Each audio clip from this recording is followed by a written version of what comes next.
Hey, this is Jason Cresswell with Ask Now ETO. We are one of the official recruiters for EPIK, recruiting for public schools all throughout Korea, including Seoul, Busan, Daegu, and pretty much everywhere.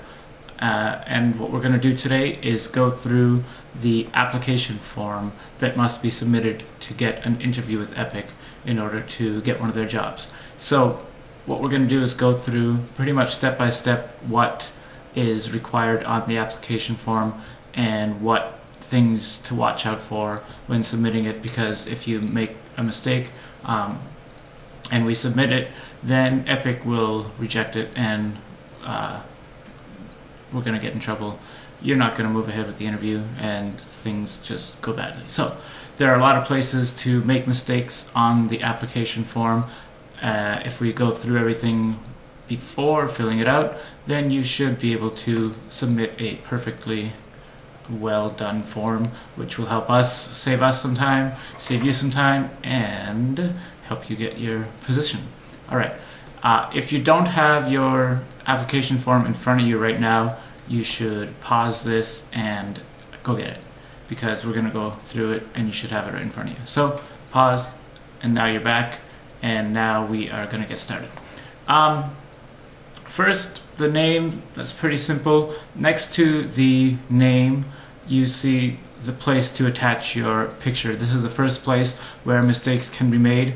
The picture has to be a passport style photo, nothing going on in the background, and similar shoulder, passport style, and you can be smiling in it, that's fine, but it just can't be, sideways or somebody arm around you, or where you're, I don't know, it's got to be just a regular photo.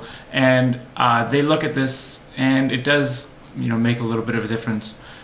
So if you're a guy, shave and, look okay.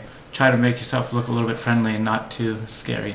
Yeah, the application will be rejected if the picture is not the right style. Okay, date of birth and age, pretty straightforward. Gender, are you married or not, your place of birth, and if you happen to have a secondary citizenship, you can list that there. Now, the interview contact information, very important. What you want to do is be as open as you can on here. Under here you'll see that the times are in Korean Standard Time, KST, so from 9:30 till 11 o'clock, or from 1:30 till 4:30. That's Korean time. That's when they do the interviews. Generally, people who are in Canada and the US try to do it in the morning time, which is the evening for you guys, but there are a lot of people doing the same thing. So what I suggest is try to be as open as you can, and even if you have to be up at 2 or 3 or 4 in the morning to get an interview, whatever, who cares, right? Just one time. And you might get an interview more quickly if you are flexible with your times. So if at all possible, I would say, I'd be available from 9:30 till 4:30 Korean Standard Time, and just make sure you're available for the interview. Okay, so your current address, and the next part after that is a future permanent mailing address. So you are actually going to get something in the mail should you make it through everything, and in this case the mailing address has to be accurate because you're going to get your notice of appointment later in the process, so make sure that's accurate. Following that is the current and previous residence section. This is something that people like to skip over a little bit, and if you read the fine print there, they want your address for the last 10 years. And you're probably saying, do they really want my address for the last 10 years? Yes, they want your addresses for the last 10 years. So it says, if there was something where you're only resided somewhere for a single school term or something like that, you can leave that out. But basically what you need to do is you need to have some kind of history of where you lived over the last 10 years. And if it's not in there, then your application is going to get rejected. Alright, criminal record. Do you have one? Yes or no? They want to know if you've got anything more serious than a minor traffic offense. Is drinking and driving a minor offense? No. Drinking and driving is not considered a minor traffic offense. They will not accept drinking and driving. So if you have a DUI, then unfortunately this is not the right position. Okay, minimum educational requirements, that is your BA, and for anybody who wasn't born in one of the original countries that are visa qualified, then you have to look at the qualifications there. Willingness to work anywhere in Korea. So yes, you should be, or the chances of you getting through are not very good, so check yes there. Willingness to work at any educational institution, i.e. elementary or middle or secondary school. And successful contract completion. If you have ever broken a contract, you must indicate here and explain why. Your current contract status. So this is for people who currently have a job in Korea.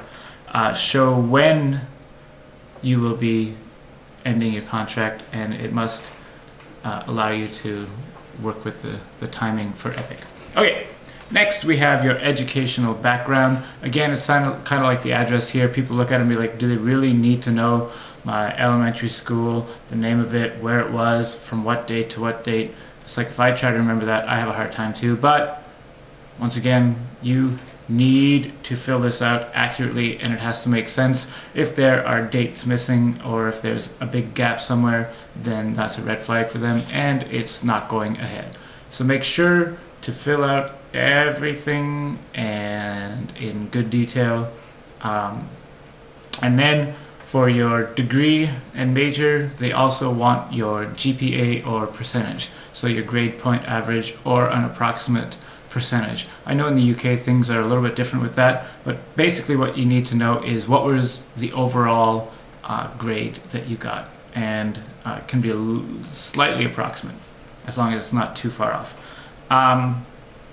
Next we have TEFL or TESOL CELTA certifications, and it should be 100 hours plus to be to bring you up to the next pay level if you're on the lower pay level, and you must provide proof of this as well. So you should have your certificate.